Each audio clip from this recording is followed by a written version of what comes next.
Our journey begins as dramatic and sudden changes are sweeping over the land. The approaching storm may seem violent and destructive to us, but to nature, it's a new beginning in the cycle of life.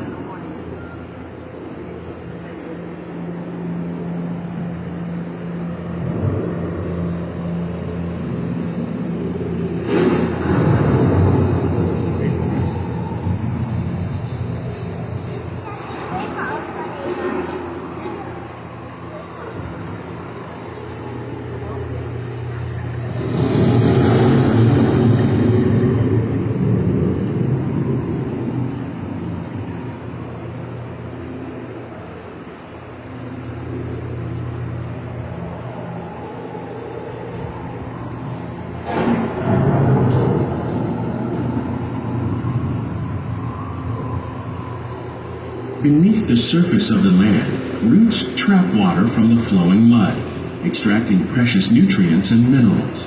These elements, when combined with sunlight, create the diverse living systems of our planet.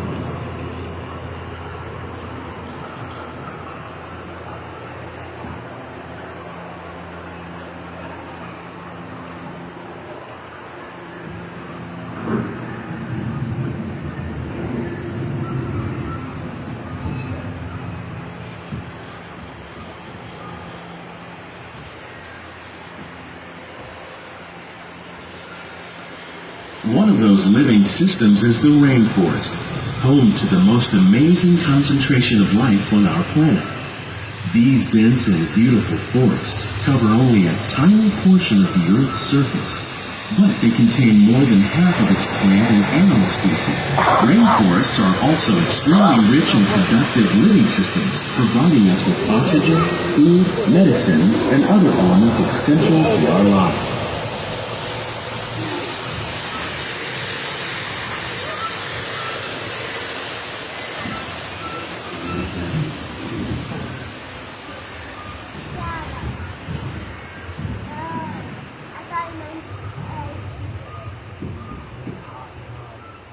In the desert, nature has created a very different, but no less beautiful living system. And while this arid landscape may seem lifeless, it is very much alive. The plants and animals that have learned to survive in these harsh conditions make use of what little water they can find and avoid the scorching rays of the relentless sun. The American prairie once appeared as desolate as the desert, but over time, rainwater and nutrients gradually penetrated the hard surface of this land. Even the hooves of the mighty buffalo helped create the rich soil that would one day become home to the American farm.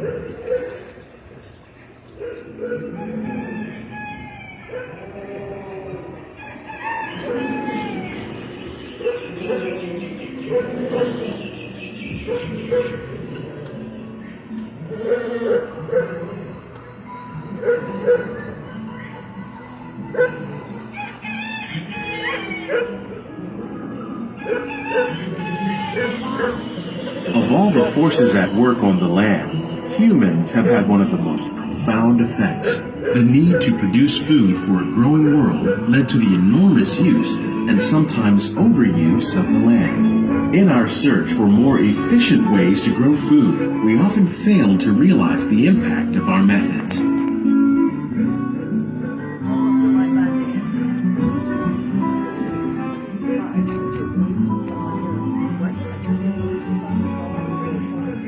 Today, we're learning to live with the land, discovering better ways to grow food that will assure both human and environmental well-being.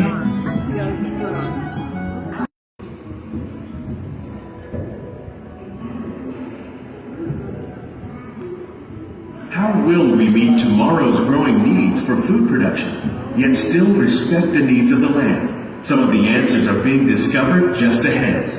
To help us maintain these carefully controlled ecosystems, and for your safety, please remain seated in your boat at all times. Say it again for the guys who want to jump out and grab a pickle.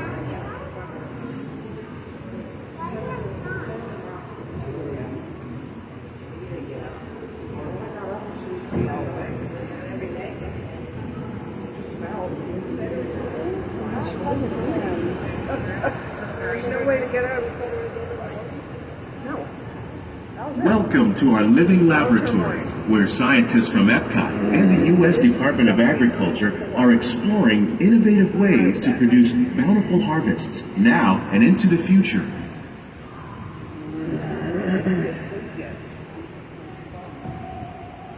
The tropics are home to the greatest diversity of plants on the planet.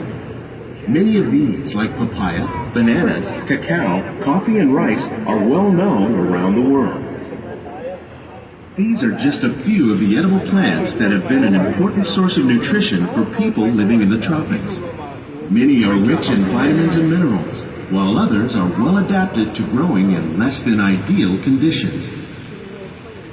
Some, like the water lily, thrive in wet, swampy areas and waterways. All parts of this plant, even the flower petals, are edible. The starchy root of the plant has long been used to make flour for baking. Didn't know that. One day, many of these lesser-known tropical plants may be as important as the bananas growing on both sides of the boat. More than 28 million tons of bananas are eaten annually, making it the most popular fruit in the world.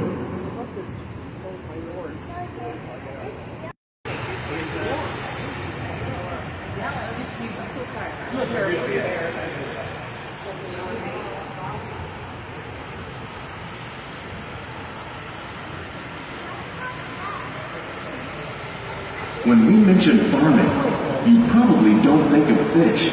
But fish farming, or aquaculture, accounts for nearly half of all the seafood consumed globally. Tilapia, bass, and catfish, like the ones you see here, are three of the more popular crops raised by fish farmers. The sustainable system we're using here recycles the water in the tanks. As a result, we're able to save millions of gallons each year. Our small fish farm produces nearly 5,000 pounds of fish each year to serve in restaurants around Walt Disney World. Innovations like this one can play an important role in our efforts to produce bountiful harvests and still protect natural resources. Oh, that's a large shrimp.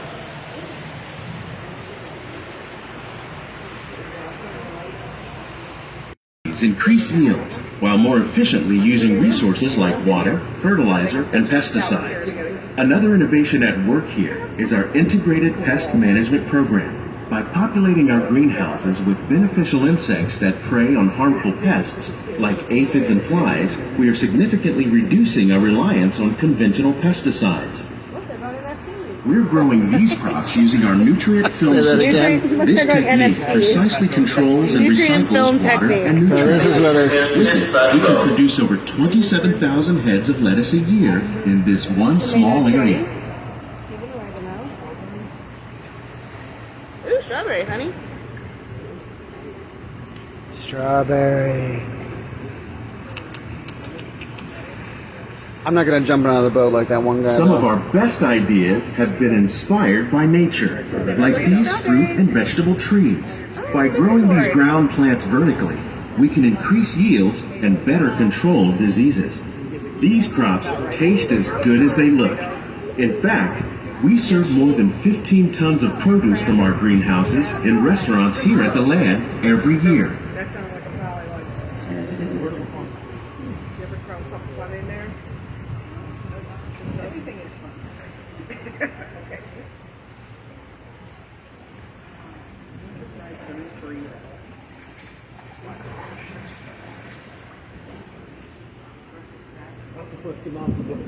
Wow, aquaculture and... The future of agriculture may include innovative ideas like this vertical growing system. Plants grown in this way use a fraction of the space required by traditional growing methods. That saves water and increases production. The aquaponics system on your left combines hydroponics with aquaculture. The fish provide a natural source of fertilizer for the plants, and the plants help keep the water clean for the fish. It's another great way to produce more while using less.